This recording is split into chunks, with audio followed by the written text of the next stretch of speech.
Nous sommes dans la Loire, plus exactement à Génilac, petite commune de la communauté d'agglomération de Saint-Étienne. C'est ici, à Génilac, que s'est installée la Maison de Sésame, qui est un IME, un institut médico-éducatif, géré par l'association Sésame Autisme Rhône-Alpes. Cette association aide et accompagne les personnes avec troubles du spectre autistique depuis 1963 en France et depuis 1987 en région Rhône-Alpes. Ici, des enfants de 4 à 16 ans sont accueillis en externat ou en internat pour la plus grande majorité d'entre eux. L'institut se compose de 4 maisons colorées, une couleur par tranche d'âge. Il y a la maison jaune, la maison bleue, la maison verte et la maison orange. Nous allons vous faire partager une semaine de la vie de ces 4 enfants. Ilyes, 6 ans.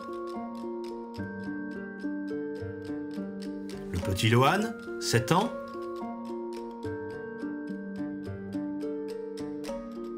Le grand Lohan, 12 ans. Et Adrien, 13 ans.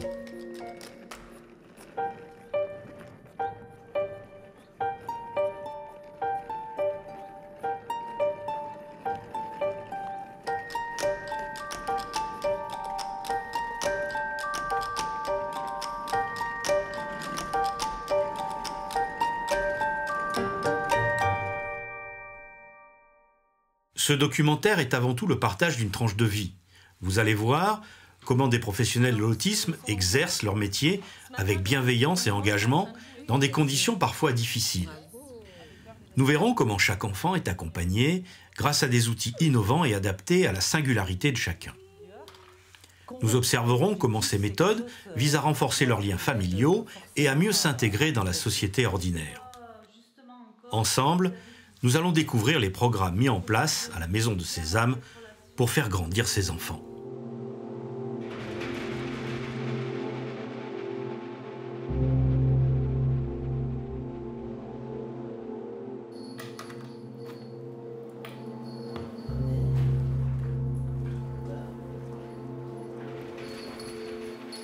Est-ce qu'on allume le mur? Non. Oui. Ah. Oui.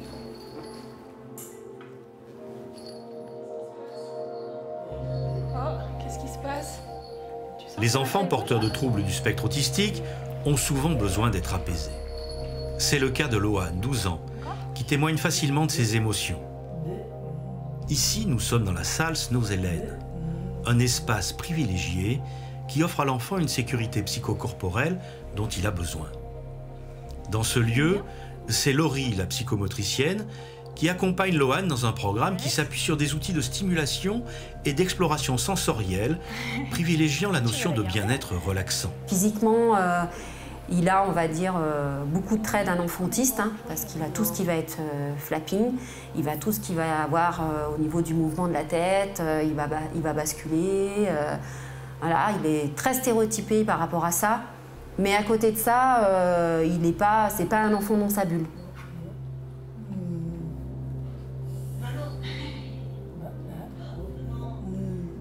Que ça change. Il y a pas mal de stimulations sensorielles, donc là c'est le côté relaxation, donc avec des stimulations qui sont hyper douces et qui permettent d'apaiser un peu l'enfant tout en restant concentré sur quelque chose. Donc par exemple il va regarder la lumière ou il va regarder les bulles qui vont dans les colonnes à bulles. Il va se laisser bercer par le matelas haut et du coup ça va lui permettre de relâcher un peu les tensions, même souvent de s'ouvrir à la relation avec l'adulte. Et après là c'est le côté plus stimulation sensorielle qui permet à l'enfant d'aller explorer, d'aller faire ses expériences, quand j'appuie ça fait du bruit, ça clignote. Ici on peut faire des petits jeux de balles, des petits échanges, des petites vibrations, des choses comme ça. Et on va plus les mener vers un espace de stimulation pour les enfants qui ont un peu du mal à aller explorer l'environnement en règle générale. Et puis pour les enfants qui sont toujours hyper agités, un peu angoissés, on va les amener plutôt vers l'espace de relaxation. Oui, c'est ça. Ilyes, 8 ans, a la particularité au sein de l'IME d'être externe. Il est ainsi présent à l'Institut en journée et rentre chez lui les soirs et les week-ends. Pour l'instant, Ilyes est encore non-verbal. Il ne parle pas du tout. Véritable gymnaste, il fait preuve de facultés étonnantes et s'enferme parfois dans des activités stéréotypées redondantes, appelées intérêt restreint. En fait, beaucoup ont des particularités, ils aiment tout ce qui tourne, tout ce qui est en boucle. C'est une forme de réassurance pour eux. Donc, pour Ilyes, par exemple, ça peut être un intérêt pour la musique, et il va mettre sans arrêt la même séquence parce qu'il est rassuré, parce que ça lui entraîne des sensations. Il a une vision différente de voir notre monde, et c'est quelque chose qui peut justement, pour lui, avoir un sens que nous, on n'arrive pas à comprendre, mais ça a forcément une valeur très importante pour les enfants porteurs d'autisme. Comme de nombreux enfants avec autisme, Ilyes évolue dans ce que l'on appelle le monde du sensible. Bien qu'il n'ait pas accès à la parole, il s'adapte à son environnement en proposant à son entourage ses propres codes de communication qu'il faut apprendre à décoder. Les cheveux, la bouche. Lui, pour nous signifier qu'il veut quelque chose, il tape sur son torse pour nous demander « je veux » ou ça peut être dire « à moi ». Donc il faut être, en tant qu'accompagnant, très attentif à tout ce qui se passe au niveau de la prise en charge d'Ilyes, et bien de décoder le moindre signe. La vision de l'autisme a fortement évolué.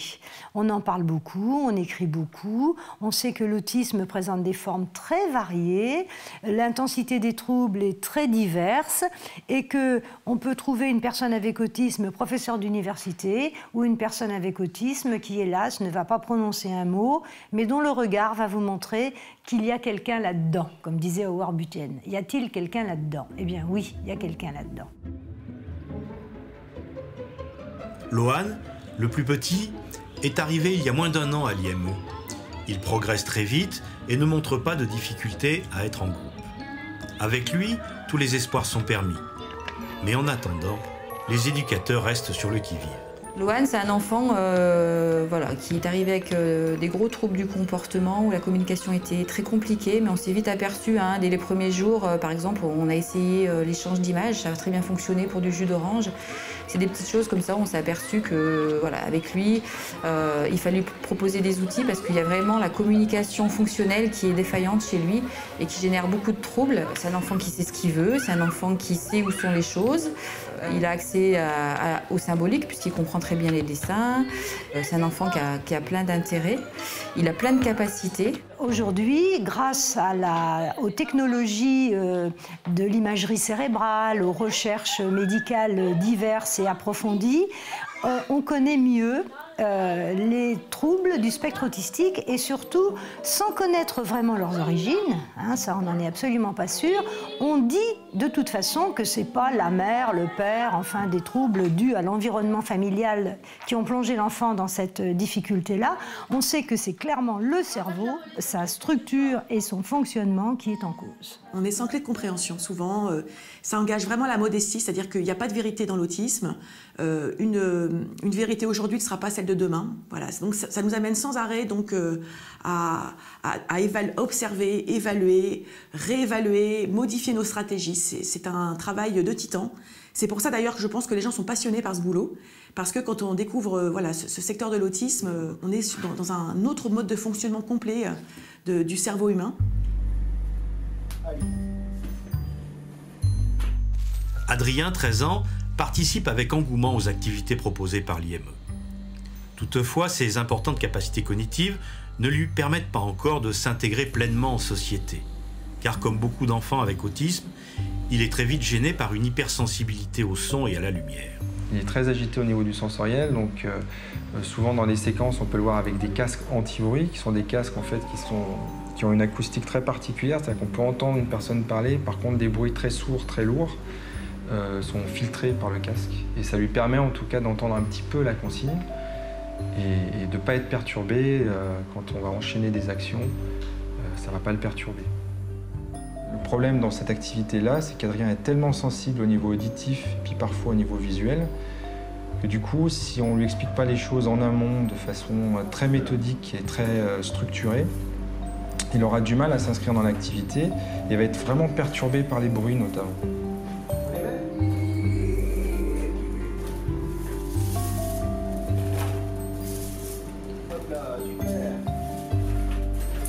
D'une manière générale, voilà, ce handicap il se traduit par des troubles de la relation à l'autre qui rendent l'intégration sociale très difficile. L'autisme, c'est un handicap qui est spécifique parce qu'en fait, ils devraient tous nous toucher parce qu'en fait, on est tous un peu autistes. On a tous des troubles de la relation sociale, on a tous des troubles de la communication.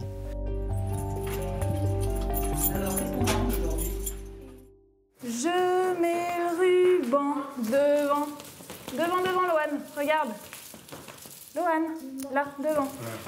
Je mets le ruban derrière. Derrière? C'est où derrière? Ouais. Je mets le ruban devant. Devant. Et rond.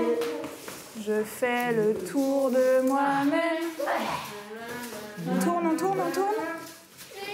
Je vais en avant. Ce qui est important aujourd'hui, et je pense qu'on en prend conscience, c'est de toujours bien comprendre pourquoi on fait telle chose ou telle autre avec la personne avec autisme. Et peut-être que là, il y a un vrai progrès qui est fait au niveau de l'accompagnement des personnes, c'est qu'aujourd'hui, on cherche à trouver des activités qui correspondent à un objectif de progrès pour la personne. Voilà. On ne va pas aller au théâtre pour aller au théâtre, on ne va pas faire une activité culturelle pour strictement l'activité culturelle, mais on va faire ces activités-là parce qu'on a compris qu'elles pouvaient apporter quelque chose dans les progrès de la personne. Aïe, ça fait mal.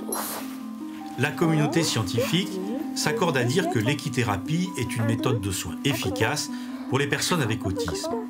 Le contact avec le cheval permet d'accroître la volonté, réduire l'hyperactivité et améliorer l'intégration sensorielle. Ici, avec Adrien, le cheval est utilisé non pas comme loisir, mais comme outil de médiation qui se révèle très bénéfique pour lui dans l'apprentissage du lien social. Tout le travail du lien avec la personne peut notamment bien se travailler avec une activité qui s'appelle l'équidé. Et du coup, là, on voit, il va apprendre à brosser le cheval, à rentrer en lien avec lui et vraiment à être présent avec lui. C'est quelqu'un de très craintif, Adrien. Elle appelle Tata. Tata. Tonton. Je laisse comme ça. Oui. Aïe. Ça fait mal. Mais non, ça fait pas mal. Regarde. T'as vu? Aidez-moi. Tout va bien. Tout va bien. Aidez-moi.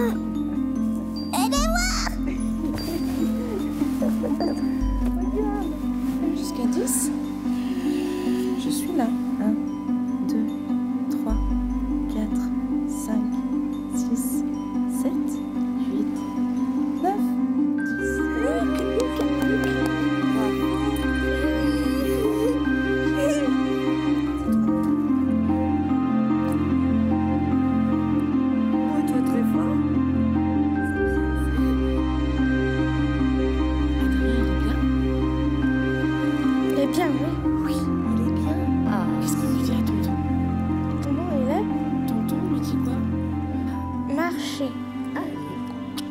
Pour nous, ce qui est important, c'est de partir de l'enfant et d'utiliser une boîte à outils. Donc cette boîte à outils, elle est à la fois avec l'éducation structurée, mais aussi avec l'approche Nose-Hélène, la balnéothérapie, l'équithérapie, voilà, toutes ces approches.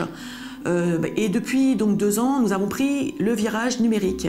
C'est-à-dire que chaque enfant donc, utilise un iPad, une tablette tactile, et c'est un outil en fait, qui permet la généralisation des compétences. Depuis 2014, grâce au soutien de la Fondation Orange, la Maison de Sésame expérimente l'utilisation d'objets numériques comme outil d'éducation et de communication.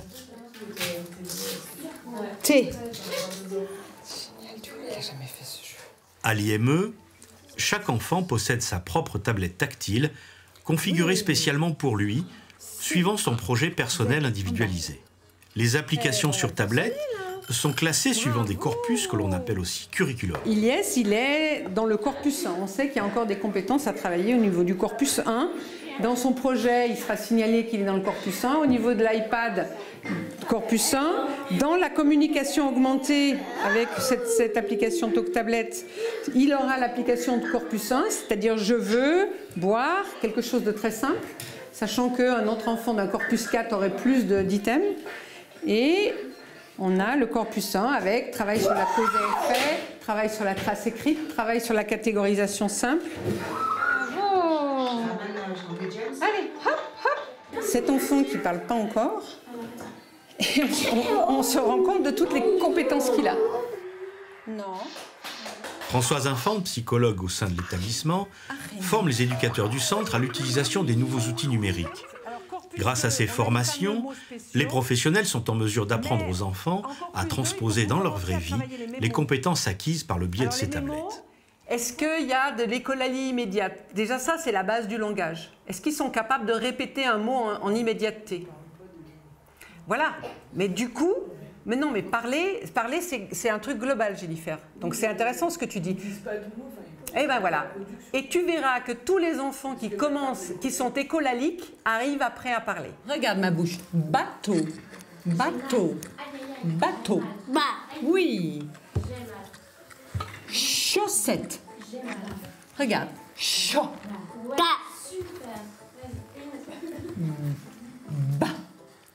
Oui. Gras. Ouais. Chaud.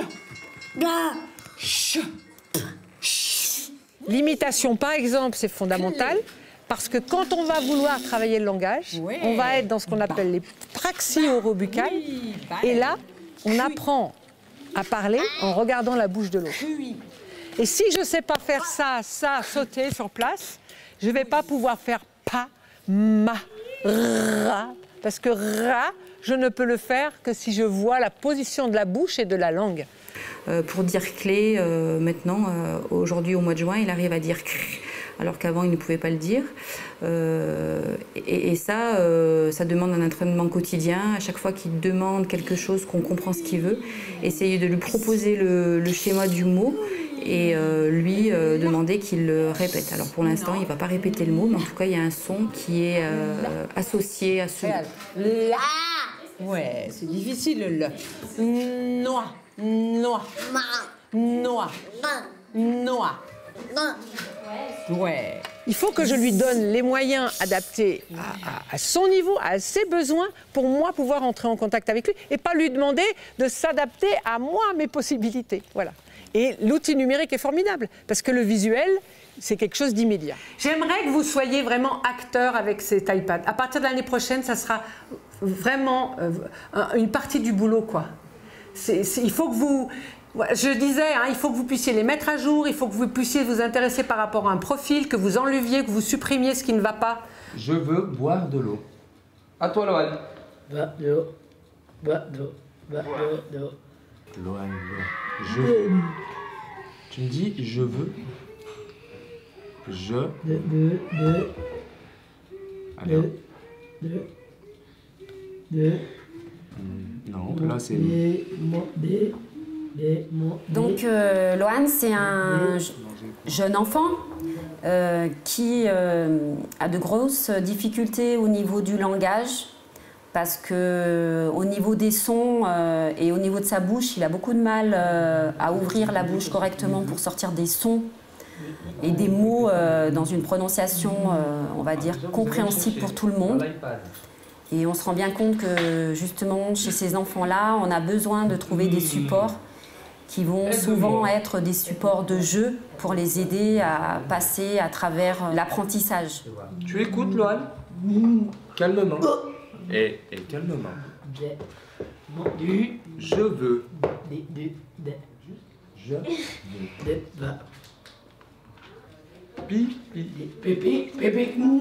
Ça, c'est parfait.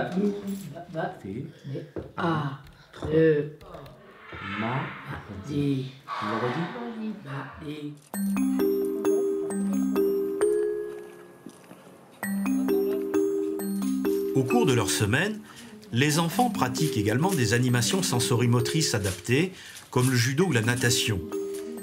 C'est Stéphane, l'animateur sportif de l'établissement, qui les accompagne dans ces activités. Allez, c'est bon, stop. Là, on va travailler avec les bandes de séquençage. On va leur montrer différents exercices qu'on fait sur les déplacements au sol. pour finir l'échauffement. Et ensuite, on pourra enchaîner sur des petits exercices d'initiation un peu plus judo. Jeu du bûcheron. Jeu du bûcheron. D'accord? Jeu du bûcheron. Ouais. Avec qui? Avec qui? Avec qui tu le fais? Stéphane. Tu veux le faire avec moi? Stéphane. Ok. Voilà. Attends, à 3, on tire. Adrien, tu tires ici. Et toi, tu tires ici. 1, 2, 3. Allez, on tire. Adrien, il faut tirer. Allez, tire. Oui. Allez, on tire. Joanne aussi, il faut tirer. Toi aussi, tu tires. Allez, on tire.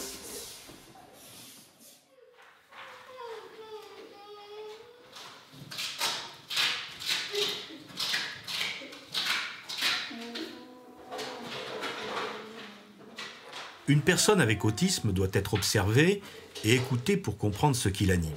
Les expressions de troubles du comportement, comme la violence, mordre, pincer, griffer, font aussi partie de l'expression quotidienne de certains de ces enfants. Avec Loane, par exemple, les éducateurs restent parfois sans clé de compréhension. Lorsque ces troubles persistent, une observation de ce que l'on appelle le comportement défi est mise en œuvre afin de déterminer les éléments déclencheurs.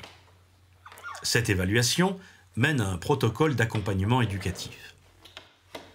L'expérience de l'IME a démontré que l'acquisition de la communication par échange d'images, par signes ou même verbal, réduit sensiblement le recours au comportement défi comme seul moyen de communication. C'est un enfant qui est vif, qui est rigolo, qui est intéressant, qui est attachant, mais qui peut être aussi des fois très difficile à vivre quand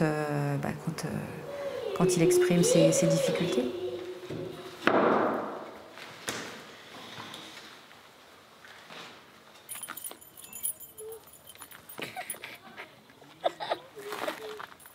Ah, Mathilde, tu peux venir prendre le relais, s'il te plaît? Non, ça c'est non. Parce que oui, c'est parti, après vous me montrer la bande musique goûter. Pour Loane, le passage d'une activité à une autre est souvent synonyme de stress. Les éducateurs utilisent des minuteurs ou des timers pour aider les enfants à appréhender la notion de temps et faciliter ainsi ces moments de transition. Ce qui renforce aussi les troubles du comportement, c'est qu'il a une difficulté encore à attendre. Entre le moment où il veut quelque chose et le moment où il faut qu'il l'ait, c'est encore un petit bébé sur ce plan-là, quoi. Donc le timer est aussi utilisé pour permettre à Loane d'appréhender l'attente, de matérialiser l'attente. Un yaourt, d'accord. Il n'y a pas de gâteau. Il n'y en a pas. Bah, viens voir. Vous avez vu?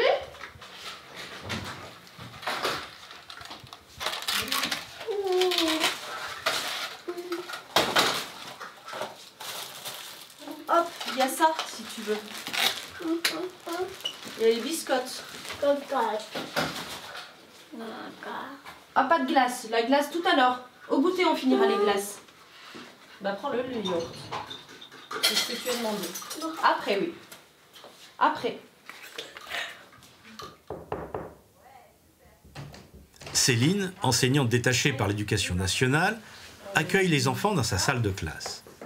Ici, elle propose aux enfants des activités scolaires qui visent à développer leurs capacités cognitives. Le pain, super.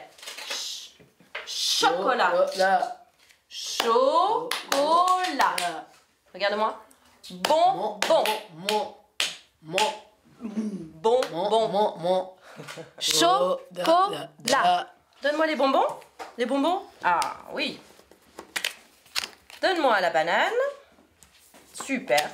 Donne-moi le poulet. Très bien. Donne-moi le riz. Donne-moi le chocolat. Pâte. Oui. Yaourt. Très bien. Pomme. Pomme.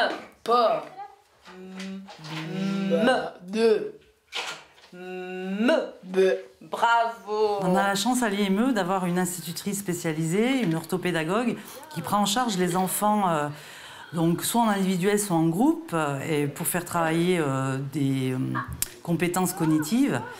Alors c'est vrai qu'elle est spécialiste là-dedans. Ilyes, il s'intègre petit à petit dans ce groupe-là. Là, on voit qu'elle travaille la catégorisation au niveau des couleurs et des formes. Mais l'intérêt premier pour Ilyes, ça a été aussi déjà de la stabilité, de la concentration, voilà. Et ce qui est intéressant là, c'est qu'elle est à côté de lui, pour l'instant en guidance, mais que petit à petit, voilà, quand elle n'est plus là, eh ben, on s'aperçoit qu'Ilyes, il a encore besoin d'un accompagnement vraiment rapproché. Et le but de l'exercice de cette école, c'est qu'au bout d'un certain temps, il soit capable de faire des choses seul, en autonomie. Alors Ilyes, ça va prendre du temps parce qu'on sait que les enfants autistes, eh ben, il faut beaucoup de temps. Les progrès ne se voient pas en un mois, hein, c'est même voire plusieurs années. Et ce qui est intéressant, c'est de voir le début et la fin. Mais là, déjà, on peut voir que Ilyes, il a beaucoup progressé et qu'il n'est pas tout le temps en recherche de sensations de bouger, mais plutôt bien concentré sur sa tâche.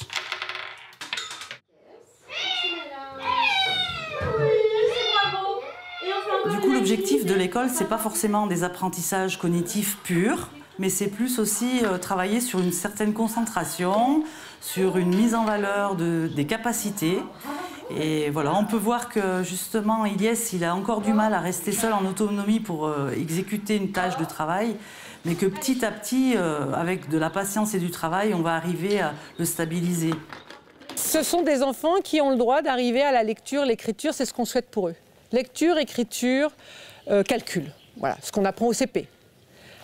Alors après, la question c'est comment on apprend tout ça?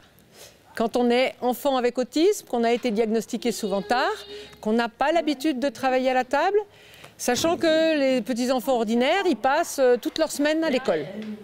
Ça veut dire que nous, il faut qu'on fasse en concentré, avec une grande organisation, si possible, le plus possible en pluridisciplinarité, avec des évaluations, ce que d'autres enseignants font sur une semaine. Nous, il faudrait qu'on le fasse sur au moins une matinée dans la journée et si possible 5 matinées par semaine. C'est un peu notre objectif, hein. C'est-à-dire qu'il y ait école le matin et travail sur les habiletés sociales l'après-midi.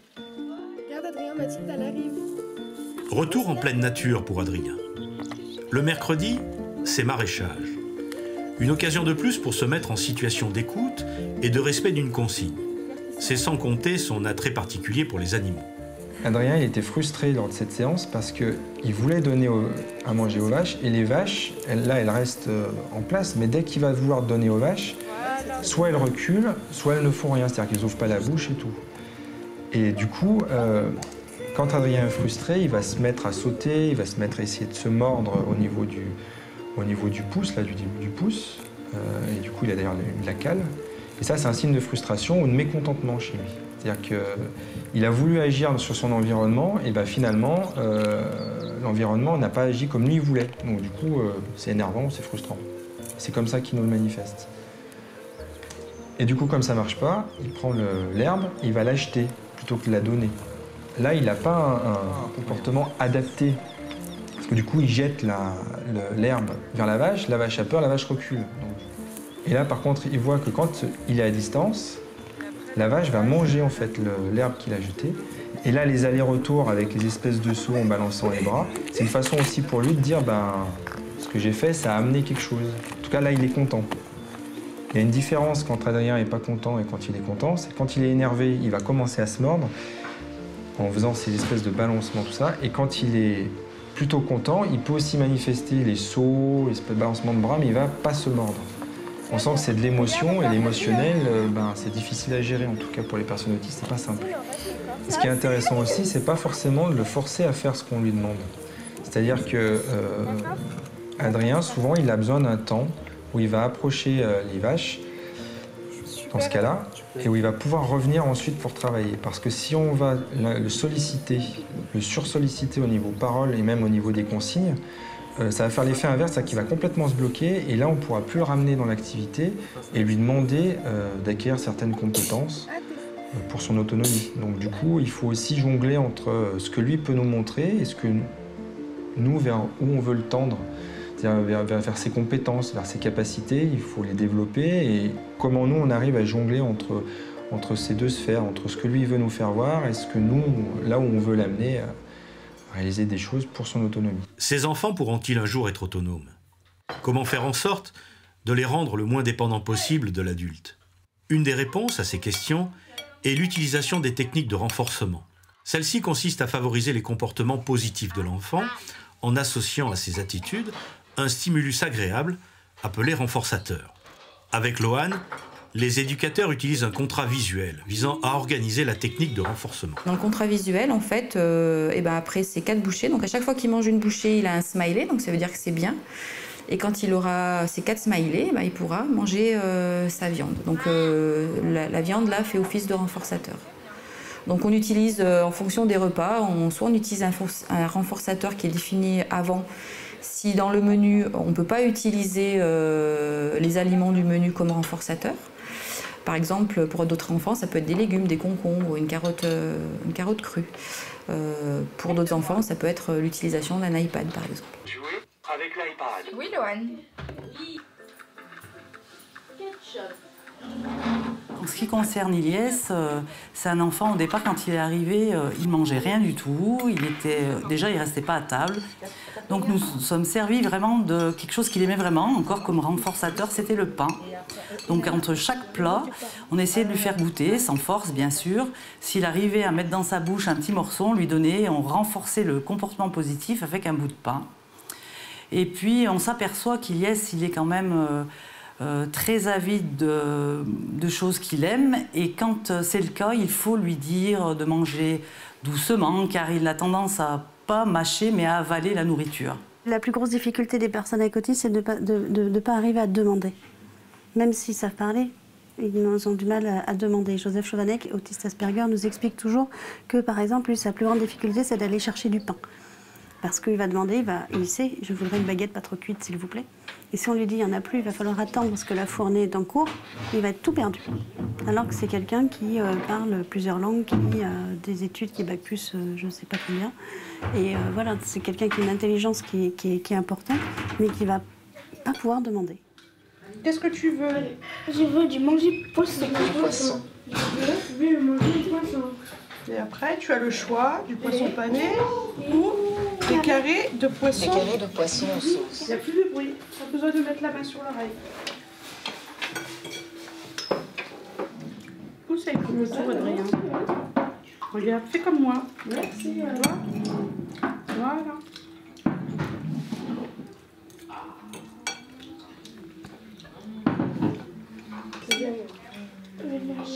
Le poisson. C'est pas je n'aime pas, c'est je ne veux plus de poisson. Voilà, je ne veux plus de poisson. Ben non, laisse-le le poisson, mets-le de côté. Fais-moi ta demande. Boire de l'eau. Je veux de l'eau. Je veux boire de l'eau.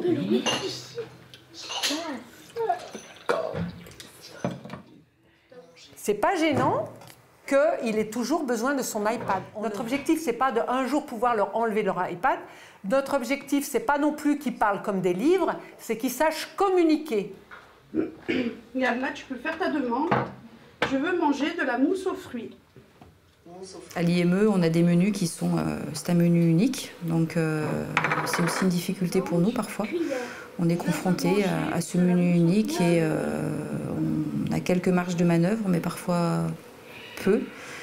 Et on est pris entre le fait de les aider à manger un petit peu de tout.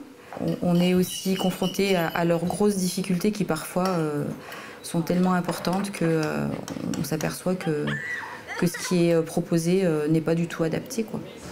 Et que ça, c'est les réalités d'un établissement, jusqu'où l'établissement peut s'adapter en fonction de chaque enfant. Eh ben alors, suffisait de le dire. Yaourt. C'est pas la peine de faire des bêtises. T'as juste à dire je veux pas. Pour Loane, le travail est assez bien engagé. On voit que depuis qu'il est arrivé, En fait, il accepte maintenant de goûter de tout, même si c'est parfois que mettre en bouche et recracher. On a un enjeu, un but, des objectifs généraux, objectifs opérationnels et des moyens. Et ce qui est nouveau, les critères d'évaluation. Qu'est-ce qui va me faire dire que l'objectif est atteint? Est-ce que c'est qu'il prenne sa fourchette de temps en temps? Est-ce que c'est qu'il pique à chaque fois? Est-ce qu'il pique 3 fois dans le repas? On en est là, donc ça devient, les éducs deviennent vraiment des techniciens aujourd'hui. On a besoin, c'est plus l'éducateur qui amenait le gamin faire une balade, et puis voilà. Non, maintenant, c'est sur l'autisme, c'est vraiment important pour qu'on arrive à l'apprentissage. Oui,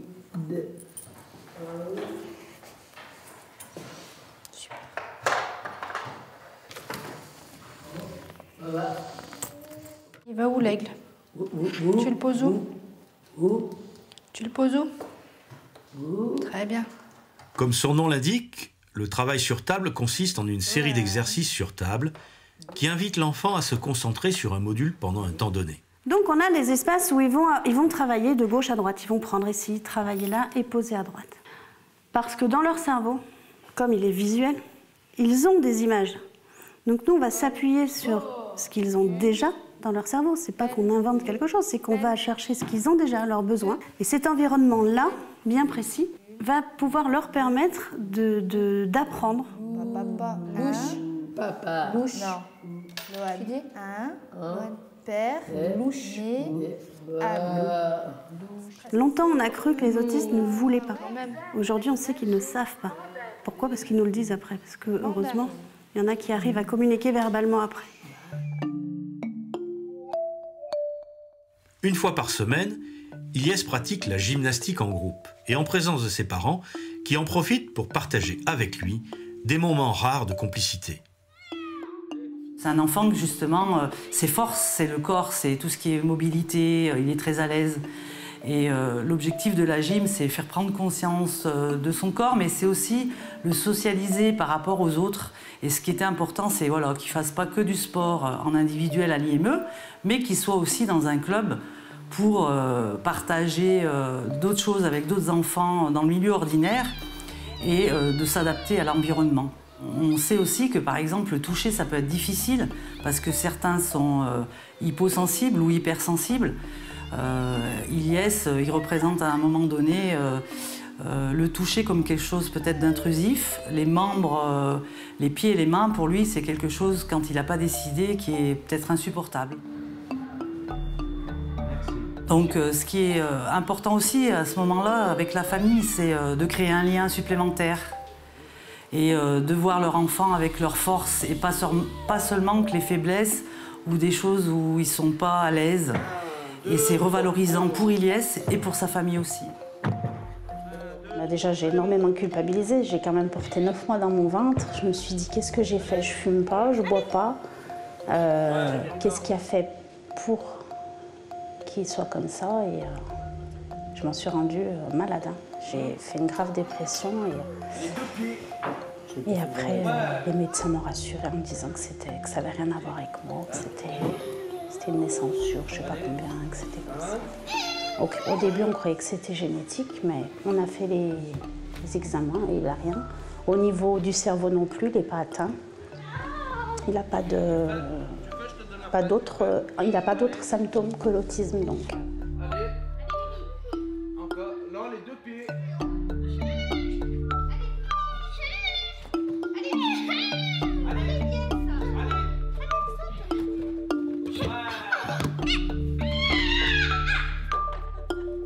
Qu'est-ce qu'il y a de plus culpabilisant que d'avoir un enfant porteur de handicap et puis la majorité des parents nous le disent aussi quand ils ne parlent pas. Voilà.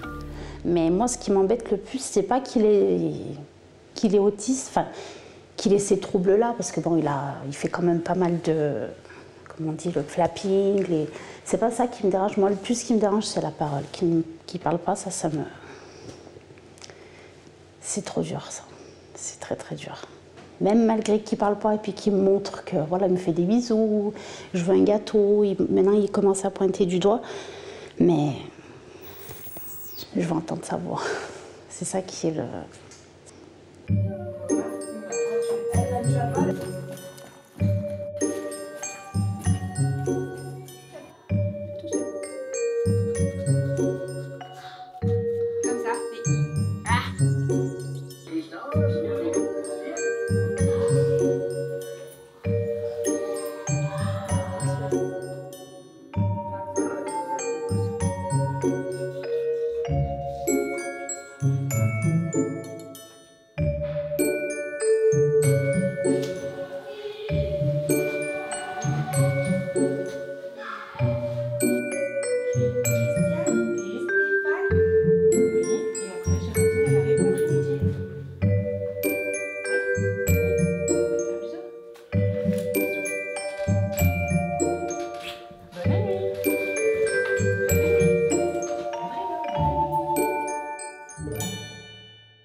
nos enfants ont des difficultés à mettre en œuvre une action ou à la poursuivre. Je vois par exemple mon fils, en effet, même s'il est tout à fait capable verbalement de dire qu'il va aller se brosser les dents ou de dire qu'il va aller prendre sa douche, pour prendre sa douche correctement, on a mis en place une séquence décomposée pour dire je commence par je prends le gant de toilette, je le mouche, je prends le savon, je m'applique le savon d'abord au visage, au cou, à la nuque, etc. Nous descendons étape par étape sur une bande tout en longueur ou tout en... ça dépend de l'action qu'on veut développer. Et la personne est censée suivre avec les yeux donc, les étapes de la mise en œuvre de l'action. L'aide à l'autonomie dans l'hygiène corporelle doit permettre non seulement des apprentissages, mais aussi initier la notion d'intimité. Ces apports d'expérience autour de la vie quotidienne pourront être transposés partout où l'enfant vivra. L'autonomie personnelle est travaillée sur les temps de la vie quotidienne, comme le repas, le lever, le coucher, la toilette. Ces temps passés dans les maisons constituent un espace d'apprentissage d'habileté sociale. Du coup, la bande de séquençage, ça permet donc de se repérer dans le temps, notamment. Et puis aussi, ça permet en fait de dire quand une action est terminée ou qu'elle est toujours d'actualité. Donc notamment, on va avoir 4 séquences qui vont être affichées et à chaque fois qu'il a fini la séquence, on prend le picto, on l'enlève, on le descratch quand c'est sur une bande de séquençage de petite taille ou alors sur l'iPad, suivant les applications qu'on va utiliser, on va enlever cette photo pour faire voir aux jeunes en fait que l'action est terminée et qu'on doit passer à la suivante. Celui-là, tu peux l'enlever. Je vais te demander de prendre celui-là. D'accord. Quand on sait que la personne avec autisme a énormément de difficultés à se situer dans le temps, aujourd'hui, tout à l'heure, ce soir, demain, dans un mois, dans un an, ce sont des notions qu'on a compris qui étaient difficiles d'intégration par la personne. Et donc, la bande de séquençage leur permet de se projeter dans le temps, en fait, en leur montrant comment va se dérouler la séquence qu'on leur demande de vivre à l'instant. Adrien, il a du mal en fait à enchaîner en fait les séquences. Et du coup, ça lui donne en fait toutes les séquences pour qu'il puisse s'habiller. Et encore une fois, ça ne remet pas en cause son autonomie, puisque c'est quelqu'un qui est très autonome, il n'y a pas de souci. Mais par contre, pour accéder à une autonomie dite totale, il faudrait qu'il ait plus besoin justement de ces bandes de séquençage et qu'il puisse le faire lui-même. Est-ce qu'il peut parler au téléphone avec une personne familière? Oui. Ouais. En fin de cycle, une psychologue, en accord avec les éducateurs, dresse un bilan développemental de chaque enfant. Celui-ci rassemble des échelles de développement sensoriel, perceptif, cognitif, moteur et du domaine des émotions. Il est aussi question d'évaluer les troubles du comportement. Ici, Margot et Philippe examinent la situation d'Adrien. Est-ce qu'il a des gestes d'affection envers les personnes familières? Je l'ai jamais vu faire ça. Notre rêve, en fait, ce serait que ces enfants ils puissent être à l'IME pendant quelques années, en internat par exemple, parce qu'on travaille certaines choses, mais qu'après ils puissent par exemple retourner à la maison et être en externat chez nous, et peut-être même aussi un jour repartir à l'école, et en fait ne plus avoir besoin d'établissement. On va où mon grand? C'est qu'on va là maintenant. Allez. Globalement, les enfants, ils étaient très excités à l'idée d'accueillir Loan. Ils le connaissent parce qu'ils l'ont vu en cours de récréation déjà depuis, je crois que c'est la 4e année qu'il a intégré dans l'école. Donc très content, enfin un grand enthousiasme pour accueillir Loan dans la classe. La principale difficulté, je dirais, c'est d'arriver à intégrer l'enfant à un moment de classe où ça pourrait être le moins pénalisant, entre guillemets, pour le déroulement normal de la classe. Donc on a choisi des activités pendant lesquelles Loan il pouvait faire à peu près comme les autres.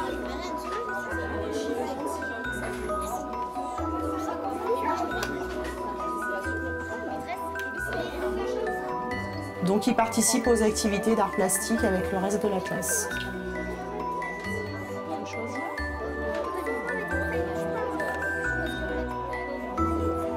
Allez, comment on fait?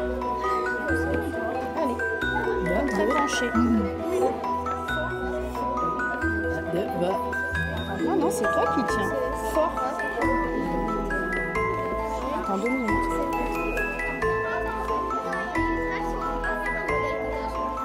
T'es pas obligé, c'est toi va avoir fini sa planche.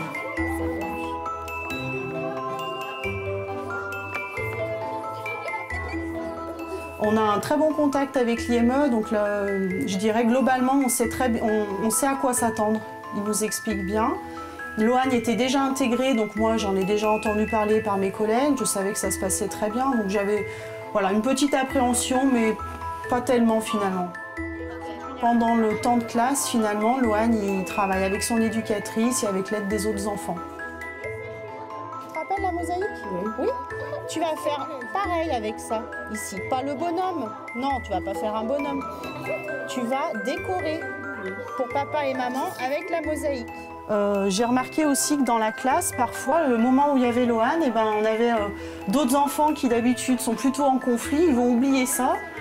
Et pour aller donner un coup de main à Loane, ils se rendent compte que ça leur permet de se décentrer par rapport à l'accueil d'un enfant comme lui.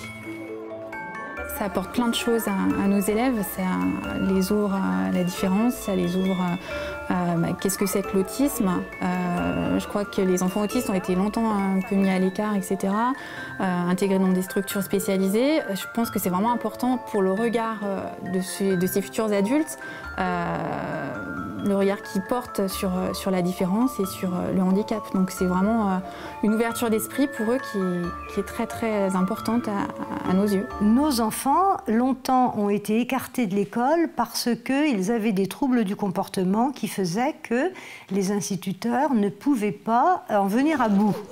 Aujourd'hui, on va mettre en place les moyens humains et techniques nécessaires pour qu'une scolarisation soit possible. Je mets mon enfant à l'école, c'est un droit qu'il a. Ce n'est pas « s'il vous plaît, prenez mon enfant, il sera sage, je vous promets, je vais vous donner des éduques si vous voulez, etc. » Non, on n'a pas à mendier en fait sa place de citoyen. Aujourd'hui, on a vraiment ce changement-là, on est sujet de droit. Donc c'est ça, c'est là où on va agir avec les parents, on va les épauler, on va les aider à dire « mais vous avez raison, ils sont sujets de droit seulement, on ne va pas faire une inclusion n'importe comment, parce que votre enfant va souffrir et les autres, donc on va aider à ça. » Parce que ça ne sert à rien d'y aller non plus en disant c'est un droit, donc je mets mon enfant et point, c'est tout. Ça ne sert à rien. Le travail avec les parents constitue une charnière centrale dans le projet de l'IME. Dans ce cadre, Loane et sa maman bénéficient de visites médiatisées en présence d'un éducateur et d'un psychologue. Ces alliances éducatives avec la famille ont pour objectif de faire partager aux parents le cursus d'accompagnement vécu par l'enfant à l'IME et de transférer aux parents des méthodologies relais pour qu'ils assurent eux-mêmes la continuité dans l'univers familial. Franchement, pas une crise, rien. Oh, vous étiez fière là. Ah ouais, trop. J'ai même eu 2 câlins. Ah mais franchement, il est...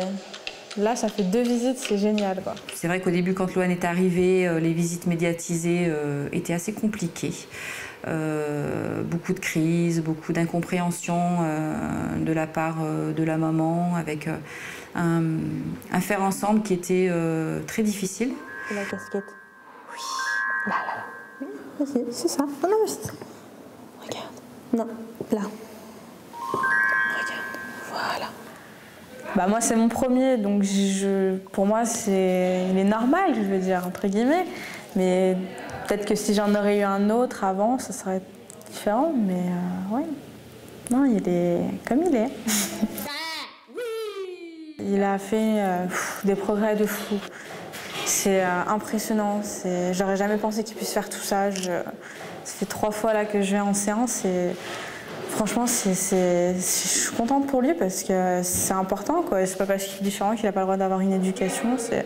Et du coup, franchement, ouais, ça serait cool que beaucoup d'établissements fassent pareil parce que j'ai appris que c'était le seul qui avait la possibilité de travailler sur du numérique.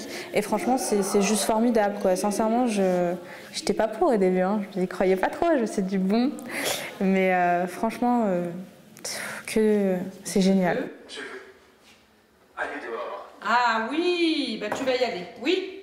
On ouvre les institutions, c'est-à-dire on part du principe que l'institution, c'est quelque chose qui peut être un support aux familles. Ça peut être du répit, mais c'est aussi et surtout montrer aux familles à quel point leur enfant a des compétences.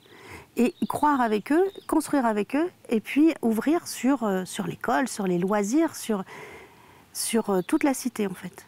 Donc là, nous avons vraiment pris ce virage aussi autour de travail avec les familles, de l'alliance avec les familles. Donc en créant ce qu'on appelle notre petit service mobile.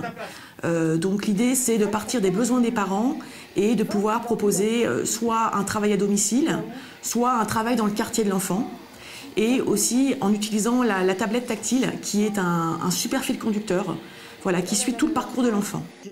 À l'IME de Génilac, les professionnels de l'autisme ont développé ce qu'ils appellent le service mobile autisme. C'est un dispositif qui permet d'être au plus près des besoins des familles, de pouvoir rencontrer et dialoguer avec les parents en présence de leur enfant. Cette aide à la parentalité est conçue pour faciliter la généralisation des compétences acquises au sein de l'établissement vers le lieu de vie des enfants, bien souvent par le biais des tablettes. L'essentiel des efforts portant sur le travail des habiletés sociales.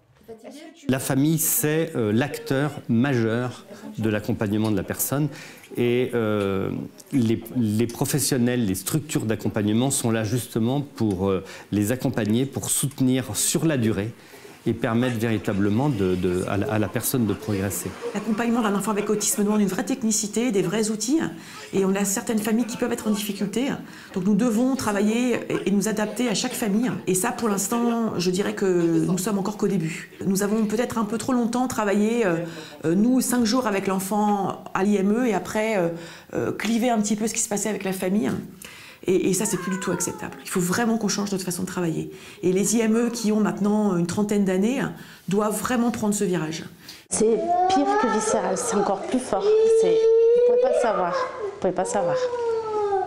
Alors les grands enjeux qui s'offrent à nous sont précisément ceux de réussir à faire en sorte qu'une majorité des jeunes qui nous sont confiés puissent, à terme, gagner un niveau d'autonomie qui leur permette de vivre en milieu ordinaire, en milieu protégé, de travailler et d'avoir une vie la plus similaire à ceux des neurotypiques que nous sommes et d'éviter une forme d'institutionnalisation systématique des personnes avec autisme et une mise à l'écart de la société comme certains ont pu vivre dans le passé. Alors l'IME de Génilac est un établissement qui a énormément progressé ces dernières années, essaye de réinventer justement la formule de l'IME tout internat en développant d'autres types de prise en charge, préservant l'inclusion des familles, et c'est la première étape essentielle, mais la première étape d'un dispositif qui doit permettre d'avoir un parcours adapté pour nos résidents, un parcours adapté, ce qui ne veut pas dire un parcours en institution. On peut imaginer effectivement qu'il y ait des passages en institution, des passages en milieu ordinaire, des passages en milieu protégé, et qu'à un moment donné, on puisse trouver la meilleure solution, et la solution qui apporte la meilleure qualité de vie à ces enfants. Nous avons vécu ensemble une tranche de vie de ces enfants. Ilyes, le petit et le grand Lohan, et Adrien, tous acquièrent chaque jour des compétences qui les font progresser. Mais ils évoluent à la Maison de Sésame dans un cadre protégé et adapté. Seront-ils capables de mettre à profit leur parcours à l'IME plus tard, dans leur vie d'adulte? Comment auront-ils intégré ces compétences dans leur vie quotidienne? Comment l'inclusion dans la société évoluera dans le temps vis-à-vis de ces enfants? En tout cas, ce que nous avons vu, c'est l'attention bienveillante et l'engagement des professionnels de la Maison de Sésame qui font tout pour comprendre comment progresser, innover dans la connaissance des défaillances cognitives de ces enfants qui un jour peut-être pourront être autonomes et vivre dans la société ordinaire.